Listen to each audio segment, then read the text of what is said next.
أنا الثريا أنسج اللآلئ السبع في السماء. രാജ്യം പിറന്നതിന്റെ 53-ാം വർഷം UAE ഇന്നലെ വിപുലമായി ആഘോഷിച്ചു. പൈതൃകവും സംസ്കാരവും ഉയർത്തിപ്പിടിച്ച് പൊയ്പോയ കാലത്തിന്റെ ഓർമ്മകൾ കൈവിടാതെ രാഷ്ട്ര നിർമ്മിതിക്കായി പോരാടിയ പൂർവ്വസൂരികളെ സ്മരിച്ചുകൊണ്ടായിരുന്നു രാജ്യമെങ്ങും ഈദുൽ ഇത്തിഹാദ് ആഘോഷിച്ചത്. രാജ്യത്തിന്റെ പൈതൃകങ്ങൾ ഒളിമങ്ങാതെ കിടക്കുന്ന അലൈനിലാണ് ഇത്തവണ ഔദ്യോഗിക പരിപാടികൾ നടന്നത്. UAEയുടെ ചരിത്രപരമായ യാത്രയെ ഉയർത്തിക്കാട്ടുന്ന പ്രകടനങ്ങളിൽ ദേശത്തിന്റെ പൂർവികരുടെ ഉൾക്കാഴ്ചകളും ദേശീയ നേട്ടങ്ങളും അടയാളപ്പെടുത്തി. പഴമയുടെ നന്മകൾ കൈവിടാതെ തന്നെ ആധുനികതയും സാങ്കേതിക വിദ്യയും പ്രകൃതിയും ഇഴചേർന്ന ആഖ്യാനത്തിലൂടെ UAEയുടെ തനതായ കഥയെ ആവിഷ്കരിച്ചു. 40 മിനിറ്റ് ദൈർഘ്യമുള്ള ഈദ് അൽ ഇത്തിഹാദ് ചടങ്ങ് UAEയുടെ പ്രകൃതിയുമായുള്ള ആഴത്തിലുള്ള ബന്ധവും പുരാതന പാരമ്പര്യങ്ങളിൽ നിന്ന് ആധുനിക നവീകരണത്തിലേക്കുള്ള അതിന്റെ യാത്രയും വരച്ചുകാട്ടി. തുരായ നക്ഷത്രമടക്കം 7 അധ്യായങ്ങൾ ഉൾപ്പെടുത്തിയായിരുന്നു പരിപാടി. അലൈനിൽ ഷൈഖ സലാമ ബിൻ ബുട്ടി അൽ ഗുബൈസിയുടെ മകനായി വളർന്ന് രാജ്യത്തിന്റെ മാർഗദർശിയായി മാറിയ ഷെയ്ഖ് സായിദ് ബിൻ സുൽത്താൻ അൽ നഹ്യാനോടുള്ള ആദരാഞ്ജലിയായിരുന്നു പരിപാടിയിൽ വേറിട്ട് നിന്നത്.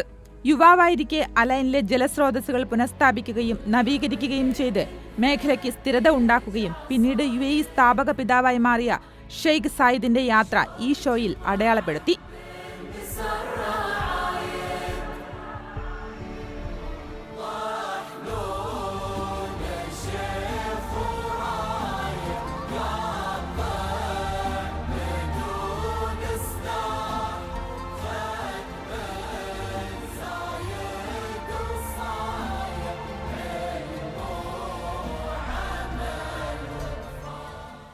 1971 യൂണിയൻ പ്രതിജ്ഞയിൽ ഒപ്പുവെച്ച് എമിറേറ്റുകളെ ഏകീകരിക്കുന്നതിൽ നിന്നും 1976 UAE സായുധ സേനയുടെ ഏകീകരണത്തിനും ശേഷം ഇന്നൊവേഷനും ആർട്ടിഫിഷ്യൽ ഇന്റലിജൻസിനുമുള്ള UAEയെ ഇന്ന് അഭിവൃദ്ധി പ്രാപിക്കുന്ന കേന്ദ്രമാക്കി മാറ്റുന്നതിലേക്കുള്ള യൂണിയന്റെ യാത്രയും ആഘോഷവും എടുത്തുകാട്ടി.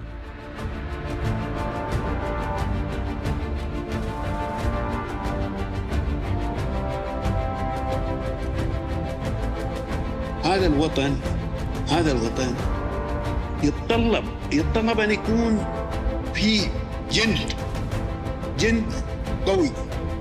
جند قوي عزيمة،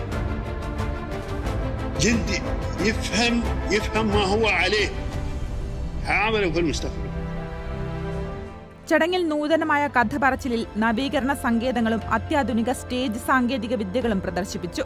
ഡ്രോണുകളും ലൈറ്റ് ആൻഡ് ഷാഡോ പ്ലേയും ഉൾപ്പെടെ അലൈനിൽ ഈദുൽ ഇത്തിഹാദ് വർണ്ണാഭമായി.